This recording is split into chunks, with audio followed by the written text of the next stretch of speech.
Baik, terima kasih.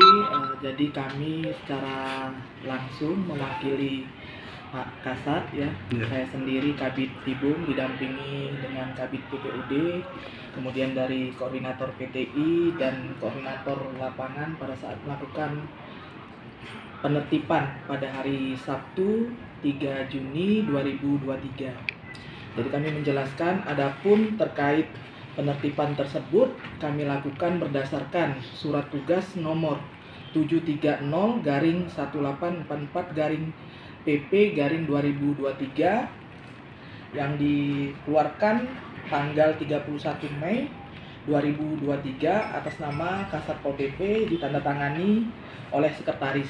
Karena pada saat penerbitan surat tugas ini Kasat kebetulan sedang dinas luar statusnya.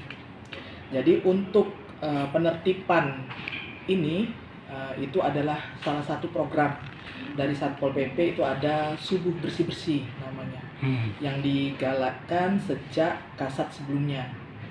Jadi subuh bersih-bersih ini kita menyasar atau mengarah kepada pasar-pasar tradisional yang memang menjadi atensi, baik itu dari camat misalnya, ataupun warga setempat, ataupun juga dari pihak-pihak media atau dari LSM berdasarkan laporan atau keluhan.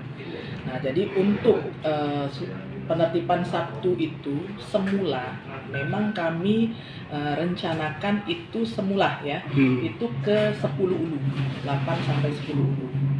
Namun dikarenakan pada saat penjadwalan itu dari request dari Camat Jakabaring saat itu untuk pasar 10 ulu itu diminta di hari kerja saja. Diminta di hari kerja sehingga kita melakukan perubahan rencana.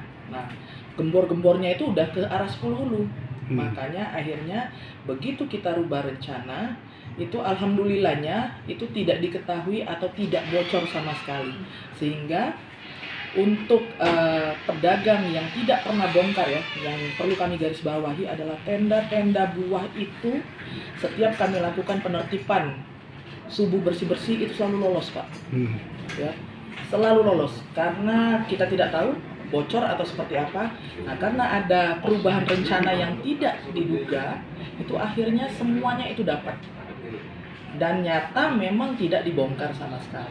Jadi kita menyasar ke RE Marta Dinata memang untuk mengecek dan langsung melakukan penindakan atas pelanggaran tenda-tenda buah khususnya yang tidak pernah dibongkar.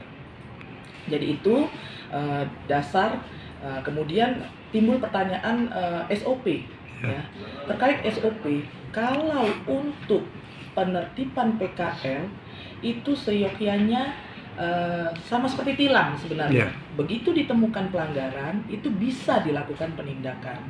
Tetapi karena Satpol PP ini mengedepankan persuasif dan humanis, kita istilahnya jika tempat itu belum pernah kita himbau atau belum pernah kita sentuh penertiban, kita baru istilahnya itu memberikan pemberitahuan atau himbauan.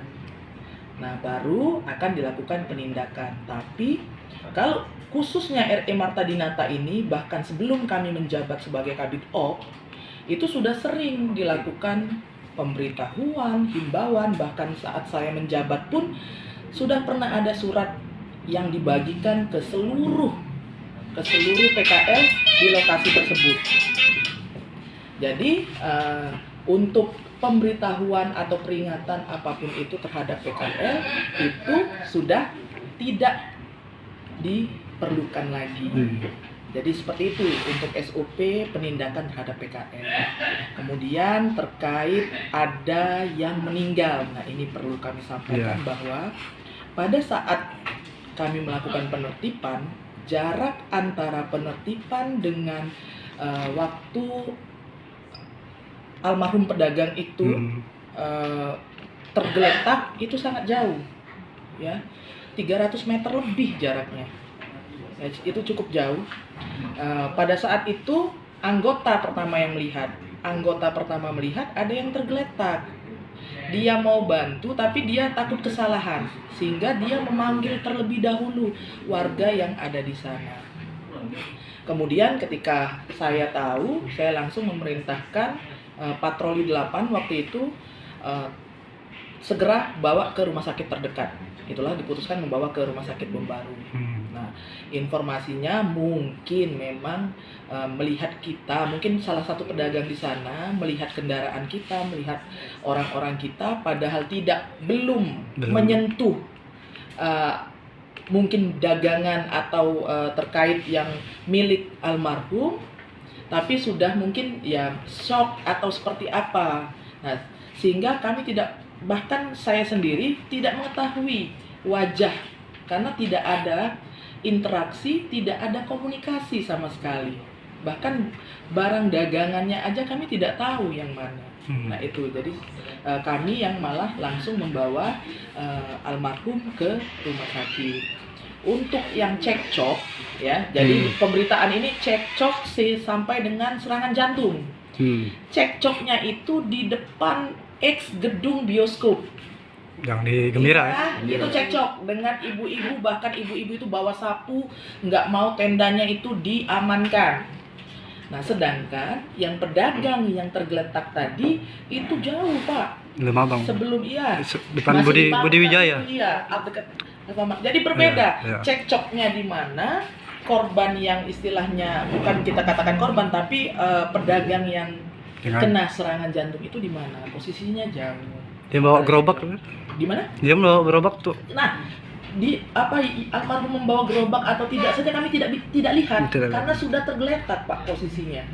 Itu ya. Jadi itu untuk penjelasan. Kemudian terkait pungli ya. Terkait pungli, untuk informasi mungkin yang didapatkan oleh paguyuban 50.000, 100.000, bahkan 1 juta, wah, fantastis sekali ya nilainya. Itu kami membuka kesempatan untuk konfrontasi, ya, seluas-luasnya. Informasinya didapatkan dari mana? Ayo kita duduk bareng, ya kan? Ya, di istilahnya dihadirkan, tidak apa-apa. Kita sampaikan seperti apa nih? Jangan sampai ya kan, yang saya temui tahun lalu di lapangan, ya, ruang terbuka hijau itu kita pernah bongkar itu kontainer. Iya. Waktu itu selain kontainer pulsa itu ada yang jual kaldu duren dalam kemasan, itu apa namanya? Yang duren kemasan. Pokoknya ada nama makanan itu, duren itu. Saya ingat itu yang punya orang Unsri. Dia, Bu, kami ini sudah bayar sewa sama orang belakang. Nah, sudah bayar sewa gitu. Nah, kita nggak tahu sewanya itu seperti apa, ya kan? Kita pernah bongkar, Pak, pada saat itu. Nah, kalau keterkaitan pungli, nah pungli ini beda dengan suap, ya. Yeah. Ya, oknum ini kan kalau suap, baik yang memberikan suap dan yang menerima suap itu sama hukumnya. Jadi nanti kita bisa duduk bareng dulu deh. Karena ada perdanya, sekali lagi kemarin katanya perda nih. Saya menarik nih, saya memberikan edukasi kepada seluruh PKL di Kota Palembang. Kalau pemerintah Kota Palembang ini sudah menerapkan Perda 2 tahun 2012 pasal 9 angka 1, penggunaan ruang terbuka untuk kegiatan komersil itu ada retribusinya 50.000 per meter persegi per kegiatan. Ruang terbuka publik itu kalau iya, digunakan ya. Jarak dari jalan berapa gitu, Pak? Tergantung GSB GSJ-nya. GSB dan GSJ itu kan sudah merupakan ruang terbuka. Iya. Nah, ruang terbuka itu untuk kegiatan komersil itu 50.000 per meter persegi per kegiatan. Bayangkan kalau gerobak 1x1 atau 2x1 deh. 2x1 kalikan saja 50.000. Berarti 3 juta sehari. 3 juta sebulan. Ada bukti retribusinya, Pak? Gimana? Enggak, maksud saya itu kalau dikenakan. Iya, kalau kemarin itu, kan ini belum perda itu kan belum dijalankan sampai dengan hari ini. Kalau Pemkot benar-benar istilahnya concern, karena perwali turunannya itu belum ada, Pak. Nah, kami mendorong itu sebenarnya dengan OPD terkait. Nah, jadi PKL ini potensial menurut kami untuk menyokong PAD, ya kan. Jadi untuk menghindari pungli tadi, oknum tadi, ayo duduk bareng. Jangan-jangan nanti itu malah memberatkan PKL. Berat Pak, saya tanya kemarin yang punya tenda buah berapa meter mereka menggunakan? 6 meter Pak. 6 meter kali 50.000 berarti 300.000 sehari. Kalau sebulan 9 juta, mending tuh sewa kios kan. Nah, kenapa perda itu akhirnya belum ada turunan perwalinya? Nah, kalau misalnya untuk zaman Covid, memang kita berikan seluas-luasnya kesempatan. Kami tidak pernah melakukan penertiban untuk PKL karena 3 tahun terakhir, 2-3 tahun terakhir kan memang kita dalam keadaan perekonomian yang cukup sulit ya. Jadi itu memang diberikan kebebasan seluas-luasnya. Namun saat ini kita sudah kembali new normal, sedangkan pandemi itu sendiri sudah ditarik oleh WHO, ya kan. Jadi untuk penerapan Perda Kota Palembang ya kembali diterapkan. Jadi mungkin kalau ada yang belum terjawab atau belum dapat kami berikan tanggapannya, dapat disampaikan. Jadi terkait itu. Jadi saya sempat kalau benar pedagang yang dimaksud, saya sudah sampai ke lokasi rumah duka kemarin.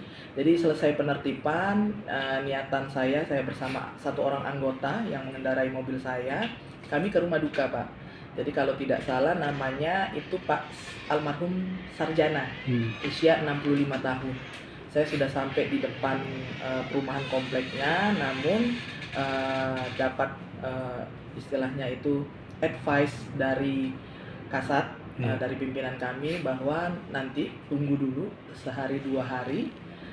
Takutnya nanti kami datang malah terkesan memang itu kesalahan kami, ya kan? Tapi kami sudah memiliki itikat baik, nantinya setelah semuanya dapat penjelasan yang sesuai dengan fakta di lapangan, kami memang memiliki itikat untuk mendatangi keluarga. Nantinya ada sedikit ya bantuan dari kami kepada keluarga korban.